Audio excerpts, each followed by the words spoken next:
welcome back to my channel. In today's video, we're going to be talking all about the books that I read in the month of December. So I believe I finished 13 books last month, and I had some good reads and some not so good reads. But we're going to start off with the series that I was telling you guys about in my last wrap up, and that is by Tess Lake, and it is the, what's it called? Torrent Witches. So I believe I was about halfway through the series. I got it on Audible on sale, and it was for the price of 1 credit. It was the entire series, which is 10 books. So I mean, it's a great deal. So a 10-book series, cozy mystery series. And basically we followed the Torrent Witches, who are a family of witches. And basically, as crimes are happening within their home, they are running a restaurant, also a bed and breakfast, and there's one that's like semi-unemployed, and basically it's just kind of following them, you know, as a family and as they're trying to solve these mysteries. So like I said in my last one, the rest of the books kind of followed suit. They were all about a 3. I think I gave all of them a 3. They were not great. They were not horrible either. They were just like run-of-the-mill, like okay series. I don't know that I necessarily would recommend them. I think there are definitely more cozy mystery series out there that I definitely enjoyed a lot better. For the price though, I mean, I got all 10 books for 1 credit, so I can't really go wrong with that. But yeah, they were okay. So I think that was, let me see how many books. 1, 2, 3, 4, 5, 6, 7, 8. I can't figure out here how many I read before and how many I read after, but anyways, okay, doesn't matter. So those, I finished up that series, and that series is now done. But the next book that we're going to talk about is a thriller that I read, and I read this one physically by Samantha M. Bailey, and that is Woman on the Edge. So if you guys watched during my holidays, I did a vlog where I was sick throughout most of it, but I was reading this during that vlog, and I really enjoyed this one. I gave it a 5 out of 5, and this one really dealt with a lot of different things. I talked quite a bit about my thoughts on the book in that vlog, so I'm not going to go too in-depth on it on this one, but basically what ends up happening is our main character is waiting for the subway when this woman comes up to her that she's never seen before in her life, doesn't know, and this woman just hands her her baby, and the woman knows our main character and calls her by name and says, "Take care of my baby," and then she jumps in front of the oncoming train. So we are following basically this story. Our main character is kind of like, there's been some CCTV footage of this event taking place, but the way that it looks with the crowd and whatnot, it almost kind of looks as though she has pushed this woman in front of the train, stolen her baby and pushed this woman in front of the train. So she's trying to clear her name, and she's kind of also trying to find out why this woman knows her, because she has no clue who this woman is and why she would give her her baby. So we're kind of following along with this. This book talks about a lot of really good, I'm sorry you guys, once again, if you can hear my kids playing in the background, they're downstairs. I have no door there anymore, and it just, the sound all carries.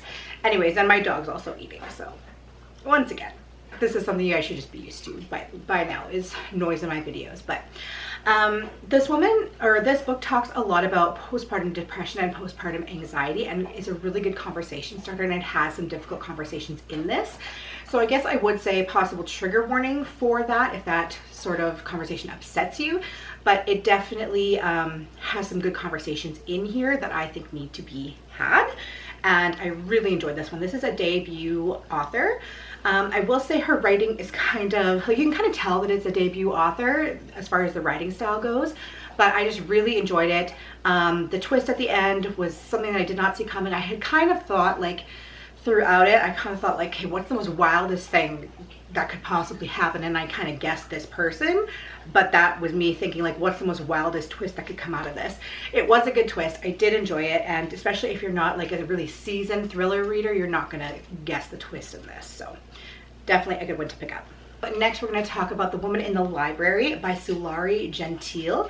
And this one is one that I listened to on audiobook, and it follows a cast of characters. There are 4 characters who kind of meet almost accidentally. They are studying, I think it's in the New York public library, so this huge library, and they're all there for different reasons. Some are working on projects, some are studying, and etc.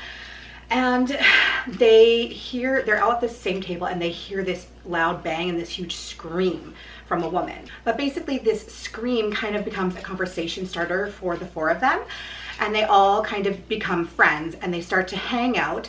And then they realize I think it's the next day or something like that, there is something that says in the paper that there was actually a murder. So that scream that they heard was actually a woman being murdered at the time.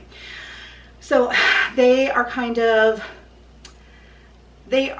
forming friendships, but they're also starting to realize that maybe one of them within the group is somehow responsible for this murder. And some of them are being framed for the murder. Some of them are being looked at by police for the murder. The police are obviously interrogating everyone who was there at the moment when that happened. And so we're kind of like going along trying to figure out who did this, and was it one of the people that is in this group of friends. So I really enjoyed it. I gave it a 4 out of 5, and it was definitely a good thriller. So next is a book by Stephanie Garber, The Ballad of Never After, and this is the second book in the Once Upon a Broken Heart series or trilogy, which is a spin-off trilogy from the Caraval series.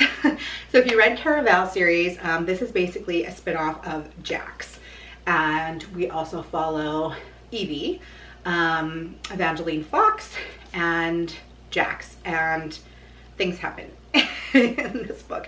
There's magic, there's fantasy, there's characters, you know, enemies to lovers sort of things starting to go on, and I just loved this so much. I can't say too much about it because I don't want to wreck any of the other books if you haven't read them, but this is a series that I absolutely love. I love Stephanie Garber's writing. She's one of my favorite YA authors, and I highly recommend both series. If you haven't read Caraval series, start with that one first and then go on to this one. But this one was a solid 5 out of 5. I could not put it down. I read it, I think, in 2 days maybe the most, which is pretty good for me for a physical read. And this is not like really a small book. It's like 400 pages, just over 400 pages. So that's pretty good for me. Couldn't put it down, and I cannot wait for the final installment. So next is a book that I don't want to talk about because I am doing a secret TBR video. So I'm just gonna say there was a book that I did not like. It was holiday themed, and when the video comes out, then you guys will know more about it. Next is Slew Foot by Brom. Slew Foot, A Tale of Bewitchery, and this one I gave a 3 out of 5. This one has all of the things that I typically really enjoy. So it is set in like the 1700s, which I really love. It's about witches, witchcraft, and like powerful women kind of coming into their own, which I really love. I just love all of that, okay? The one thing that I didn't love about this book is that it felt like it really dragged on. There was definitely some weird parts to it. I did like it. Overall, I did like it. Probably if I had to narrow it down, I would say probably a 3.5 would be what I would give it. But basically we have a woman who already has some magic within her, and then she kind of builds it up through a series of events where she's kind of backed into a corner. She ends up losing someone very important to her, and she kind of is ended up backed into a corner where she kind of meets the devil, I guess, and starts building her magic up from there. And she becomes, of course, accused of witchcraft, where these are in the times when like the whole witch trial thing was huge. And we follow that as well. So it's very scary when you think about that this happened in real life, like people were accused of this, but also on the other end is that this person that's being accused of this actually is a witch. So there's that too. But I did like it, but it dragged on a little bit, and it was just a little wordy for me. Next is The Safe Place by Anna Downs, and that I gave a 4 out of 5 stars. So this one, we basically follow our main character as she is kind of thrust into this new position.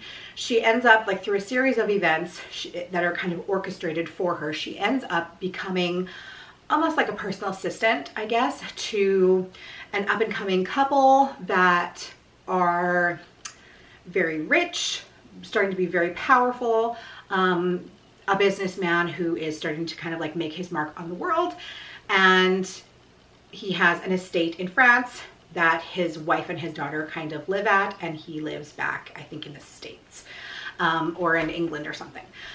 And so he sends her, he hires this woman, to our main character, he hires her to kind of be a personal assistant to his wife and somebody just to help her, because she's kind of like, they live off the grid, and he's, you know, a little bit worried for her mental health and whatnot. So we follow our main character there, and strange things start to happen. We're starting to notice weird things about this man's wife and about the daughter, and it's just a really weird situation. There starts to be like, they start to get almost a little bit too close. Our main character and this man's wife kind of start to become a little bit too close, almost like they're best friends. They become best friends, but she starts to notice something strange about this dynamic, about this family dynamic, and she starts to notice something strange about the daughter. And it's really easy to give this one away, so I'm just gonna leave it there, but I really did enjoy this one. This was a good thriller, and yeah, I give it a 4 out of 5. Next is a cozy mystery that I read that I absolutely loved, and I cannot wait for the next one to come out, and that is Magic, Lies, and Deadly Pies by Misha Pop. And we follow our main character as she basically bakes pies that kill bad men. So she kind of hangs out around like domestic violence centers and, you know, like meetings for women where they're basically talking about their abuse and stuff like that. And she sells pies to these women that will murder their partners. So she's kind of like a vigilante for domestic abuse victims. But then somebody kind of finds out what she's been doing, and they try to blackmail her basically, and are threatening her and the people that she loves with death if she doesn't provide some pies to people that she does not want to provide them for. We'll say that. I love the main character. I love the setting. I love everything about this book. It was such a good cozy mystery. I enjoyed it so much. So the next is a new cozy mystery series that I found, which I read the first 3 books. And that is by Angela M. Sanders, and that is Which Way Librarian Mysteries. So this one is a really, really cool, a cool premise for a cozy mystery series. A lot of cozy mystery series that I find are like witchy, just because that's what keeps getting recommended to me. But this one is really cool. So we have a woman who is trying to escape, almost, well, I guess we can say she's like going in the witness protection program. And she ends up going to this little town where she gets hired as the head librarian. And while she is there, she starts to realize that she has some magical powers. And the magical powers that she has is that she can communicate with books. So she can ask books things like in her mind, and books can tell her things, which is really cool. And books can kind of help her in some strange situations she gets herself into. There's, of course, it's a cozy mystery, so of course there's a murder in the town, and she is like on the hunt to find the killer. There is a love interest, and yeah, I'm really enjoying it so much. I'm loving the whole, like, she can talk to books thing. That's just the coolest thing. That's like something I would never think of, such a fun twist on a cozy mystery series.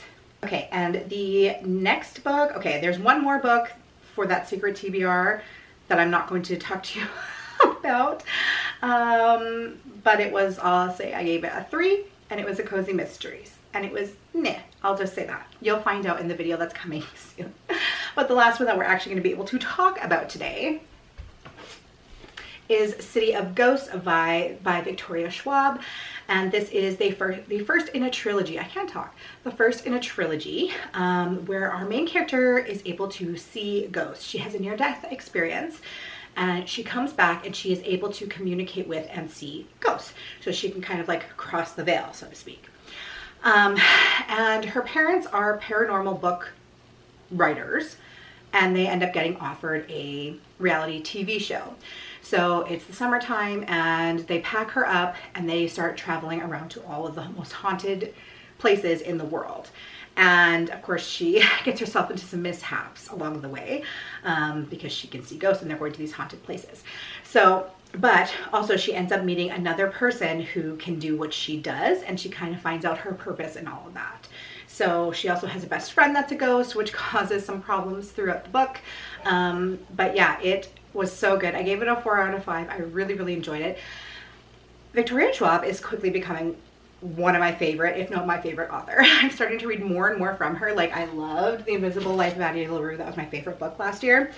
And because of that, I picked up a bunch of books from her and I'm reading them and I'm just loving everything that I'm reading from her. So yeah, I'm gonna become a new author here right away. Anyways, you guys, those are the books that I read in the month of December. Let me know in the comments down below what you ended up reading, and if you've read anything that I read, what your opinions on them were. I hope you guys are having a wonderful day. Happy New Year, and I will see you in my next video. Bye.